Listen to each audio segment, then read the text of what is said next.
Perdre du poids après la grossesse, comment ça marche? J'ai reçu il y a quelques jours un message d'une maman qui m'a dit voilà, j'ai eu plusieurs enfants, j'ai fait différents régimes et je n'arrive pas à perdre de poids, je ne comprends pas pourquoi ça ne fonctionne pas.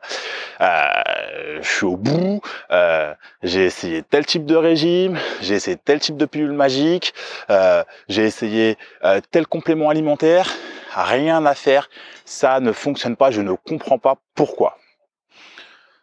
Bah, du coup, j'ai eu un échange avec cette maman et je lui ai demandé mais qu'est-ce qu'elle faisait d'autre à part ces régimes? Et elle m'a dit rien du tout. Voilà, à chaque fois, je prends 5 kilos, j'en repère 5, j'en perds 10, j'en reprends 15, je fais que l'effet yo-yo, je suis au bout, je sais plus quoi faire. Donc en rentrant dans un échange avec elle, je me suis rendu compte d'une chose. C'est que premièrement, ce qu'on lui avait proposé n'était pas forcément la bonne solution au niveau de l'alimentation. Et deuxièmement, si elle se posait la question du pourquoi du comment ça ne fonctionnait pas, peut-être que d'autres mamans étaient dans la même situation et seraient dans la même situation. Donc, du coup, moi, si je fais cette vidéo, c'est juste pour vous expliquer les choses simplement. Il faut arrêter de complexifier la perte de poids après la grossesse, d'accord?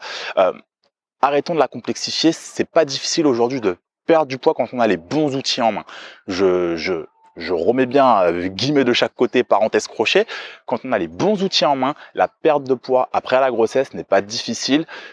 Bien au contraire. La première chose déjà, c'est d'arrêter de se mettre la pression en se disant « Oh là là, ça y est, j'ai accouché il y a 1 an et demi, j'ai accouché il y a 2 ans, il faut que je perde du poids à tout prix, c'est maintenant, sinon oh là là, la société va me tomber dessus, sinon oh là là, mon mari va me quitter, sinon oh là là, mon patron va me mettre à la porte, sinon oh là là, ça va pas, je me sens pas bien. » Non, non, non.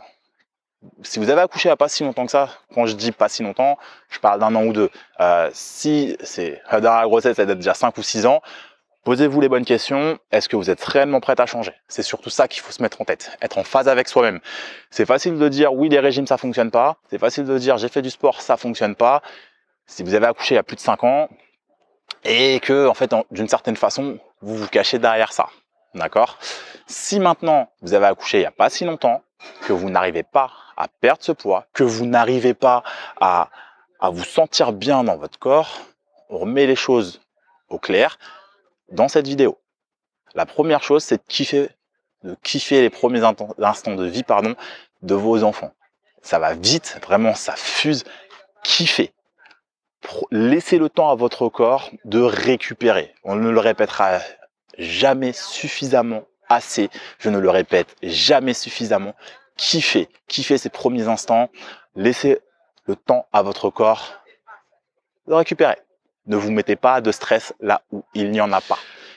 Ensuite, la perte de poids, c'est pas difficile. Une perte de poids, c'est quoi? En réalité, c'est de créer un déficit calorique. D'accord? Un déficit calorique, c'est-à-dire d'avoir moins de calories consommées pour perdre du poids. Comment on crée ce déficit? Effectivement, c'est d'avoir non pas un régime, mais un plan alimentaire adapté. Un plan alimentaire adapté, un rééquilibrage alimentaire plus exactement.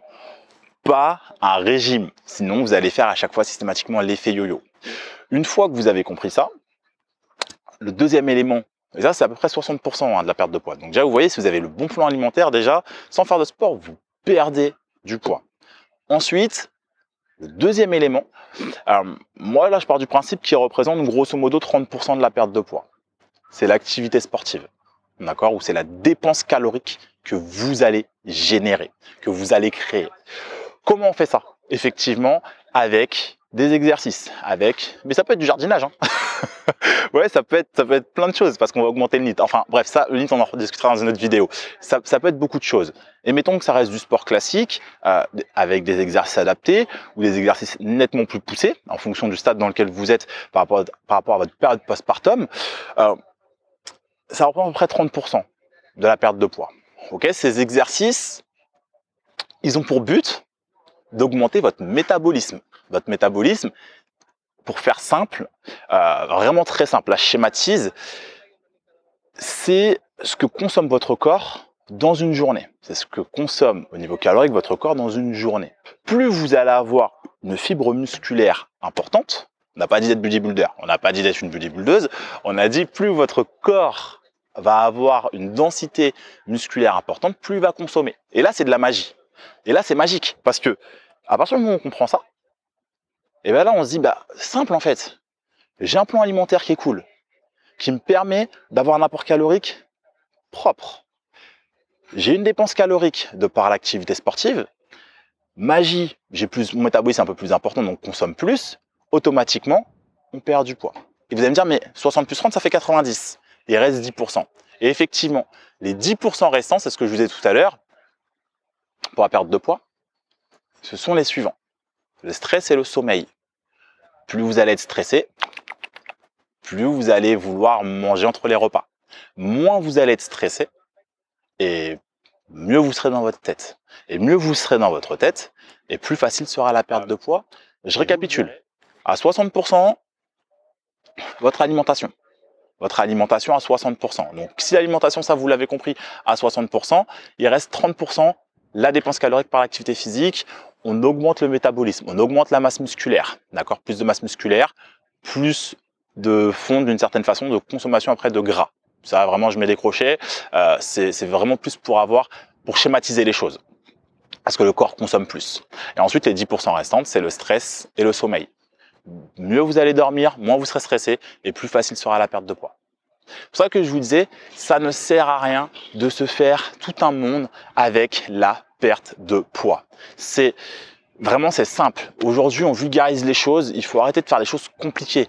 Toutes ces personnes qui vous disent oui, il faut faire peut-être un jeûne intermittent et puis il faut manger qu'un repas par jour. Ça ne veut pas dire que c'est pas forcément bon. Ça peut être bon. Mais surtout aussi, est-ce que ça va vous convenir? Pas forcément. Moi, je suis pas forcément le premier à vous dire d'aller faire un jeûne intermittent. Je suis pas forcément le premier à vous dire qu'il faut sauter le petit déjeuner. C'est vrai, parce que j'aime les choses simples. Vous voyez, j'aime les choses simples. Il faut pas que ça soit contraignant. C'est-à-dire que si ça devient contraignant, vous allez laisser tomber. Surtout que vous avez déjà 50 000 choses à faire. Vous devez gérer votre vie de famille, vous devez gérer vos enfants, vous devez gérer votre vie professionnelle. Donc, ça fait beaucoup de choses à gérer. Vous avez plein de planning dans la tête, plein de choses dans la tête. Donc, faites les choses simplement. Je m'appelle Johan, je suis coach sportif depuis plus de 10 ans. Je vous mets un petit lien là, hop, sur un petit plan alimentaire qui peut vous servir. Et également sur un guide conseil que j'ai écrit il y a quelques temps pour justement vous donner pas mal d'idées sur la période postpartum. Allez, ciao!